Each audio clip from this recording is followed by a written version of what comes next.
3, 2, 1.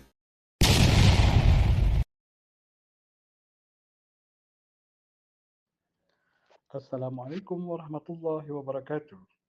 Kami daripada kumpulan 3 akan membentangkan tajuk Dimensi Kolektivisme dalam Organisasi Polis, iaitu aplikasi perbandingan antara Polri Indonesia dan PDRM Malaysia bagi mata pelajaran subjek SCCAJ 2023 Komunikasi Antara Budaya. Ahli kumpulan 3 terdiri daripada pertama, Muhalijah binti Muhammad Yunus, nombor metrik 289149. Kedua, Muhammad Rasid bin Maknong, nombor metrik 289107. Dan yang ketiga iaitu Najmi Arifin bin Abdul Hadi, 289152. Bagi meneruskan pembentangan kami yang berikutnya, apakah yang dimaksudkan polisi dan juga PDRM? Apakah bezanya ya? Mari kita sama-sama mengupas persoalan ini. Dan salam sejahtera. Pernahkah anda terfikir apa yang menjadikan pasukan polis begitu padu? Mengapa mereka sanggup mempertaruhkan nyawa untuk rakan seperjuangan mereka? Jawapannya terletak pada polis, iaitu satu dimensi budaya yang sangat berkuasa, kolektivisme.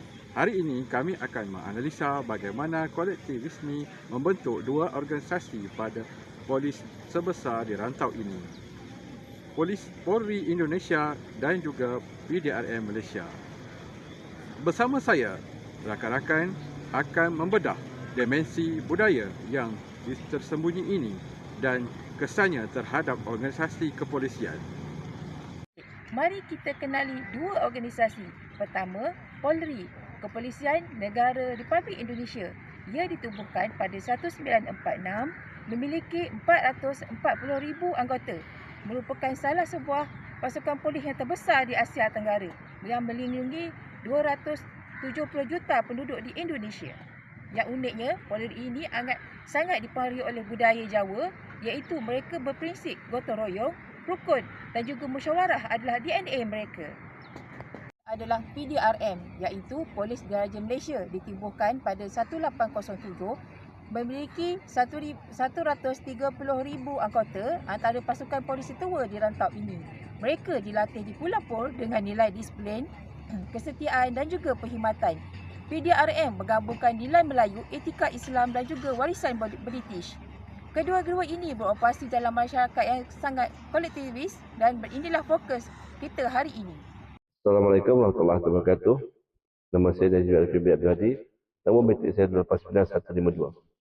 Sekarang kita faham tentang kedua-dua organisasi ini. Mari kita lihat apa itu kolektivisme. Mendefinisikan kolektivisme ini sebagai definisi dimensi budaya di mana kumpulan itu lebih penting daripada individu. Dalam budaya kolektif, seorang itu tidak berdiri sendirian. Mereka terikat dengan kumpulan yang kukuh, sama ada keluarga, tempat kerja atau komuniti. Ciri-ciri utama kolektivisme.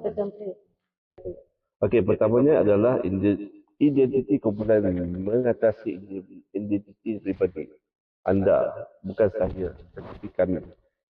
Yang keduanya adalah kesetiaan.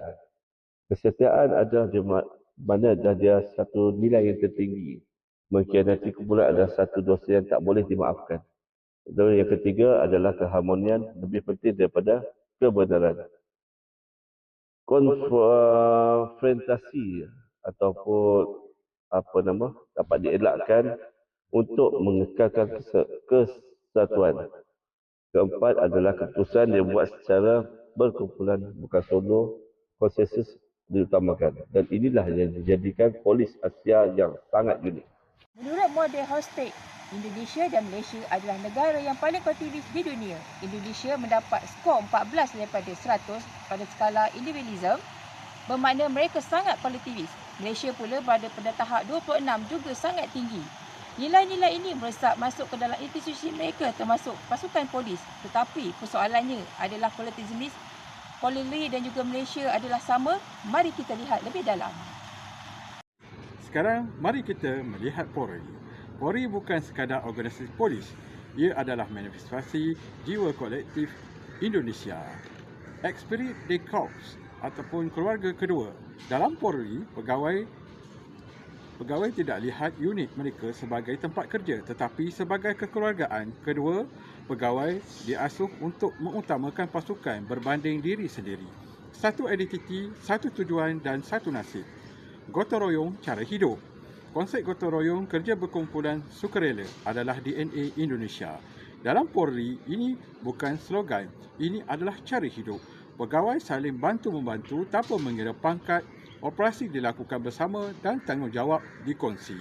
Kepimpinan paternalistik, iaitu ketua dalam Polri bukan sekadar pemberi arahan, ia juga figur bapa yang dilindungi dan juga anak buah. Jaminan ketekankan, iaitu pemimpin yang baik mewujudkan keharmonian, juga menjaga kebajikan, jadi perantara konflik dan juga ikatan emosi yang sangat kuat. Komunikasi dan keputusan kolektif. Komunikasi bersifat sopan dan tidak langsung, iaitu keputusan yang dicapai melalui musyawarah dan mufakat, meningkatkan komitmen bersama namun boleh melambatkan tindakan ketika situasi kecemasan. Inilah DNA kolektivisme Polri. Okey, di sini ada beberapa perkara berkenaan dengan kolektivisme dalam PDRM. Sekarang mari kita lihat mari kita beralih kepada PDRM, iaitu Polis Diraja Malaysia. PDRM juga sangat kolektivis tetapi dengan ciri-ciri yang berbeza sedikit. Keharmonian, perpaduan dan kesetiaan kerjasama berpasukan adalah asas dalam PDRM. Mereka tetap saling bergantung antara satu sama lain dalam setiap operasi. Hierarki yang sangat ketat, itu struktur dalam PDRM sangat berintegriti. Organisasi Polri dan PDRM berkongsi ciri kolektivisme yang kukuh, komunikasi yang sopan yang tidak langsung, penghormatan hierarki, kesetiaan yang tinggi serta kepimpinan paternalistik. Namun, Polri lebih menonjolkan sikap gotong royong, rukun dan juga musyawarah dengan hubungan kerja mesra dan juga informal. Sebaliknya, PDRM menekankan perkara yang lebih formal, berdisiplin tinggi dan hierarki bergrade tinggi. Dipengaruhi oleh warisan kolonial British menjadikannya lebih tersusun dan lebih tegas. Tapi persoalan besarnya, apakah kesan kolonial ini terhadap organisasi polis? Mari kita selusuri. Hierarki yang sangat ketat iaitu dalam struktur PDRM yang sangat berhierarki dipengaruhi oleh budaya jarak kuasa yang tinggi. Antaranya adalah arahan atasan yang agak mutlak dan pegawai muda dilatih di Jabatan Polis iaitu pelapor bagi memenuhi sepenuhnya setiap rangkaian dan arahan. Seterusnya adalah komunikasi sopan dan tidak langsung. Antara pegawai-pegawai PDRM mengamalkan komunikasi sopan dan tidak langsung khususnya dengan atasan bagi menjaga maruah keharmonian serta menyampaikan kritikan melalui saluran formal yang sesuai. Kesetiaan organisasi yang luar biasa yang ada dalam PDRM adalah kesetiaan pegawai PDRM yang sangat tinggi, ramai, berkhidmat antara 30 tahun hingga sehingga 30 tahun.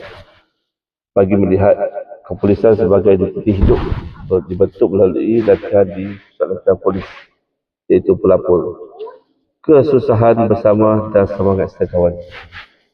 Penglibatan komuniti secara kolektif.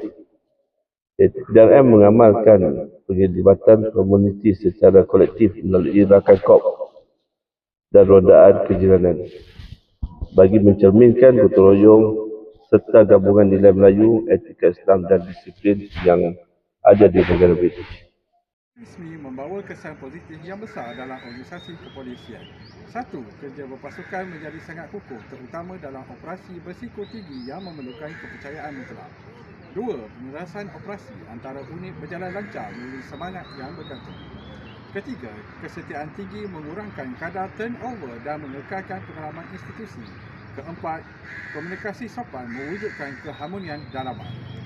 Penghormatan hierarki memastikan disiplin serta keberkesanan tindakan kecemasan. Akan tetapi kolektivisme juga membawa kepada kesan negatif yang tidak boleh diabaikan. Kerana pertama adalah menyebabkan inovasi terbatut.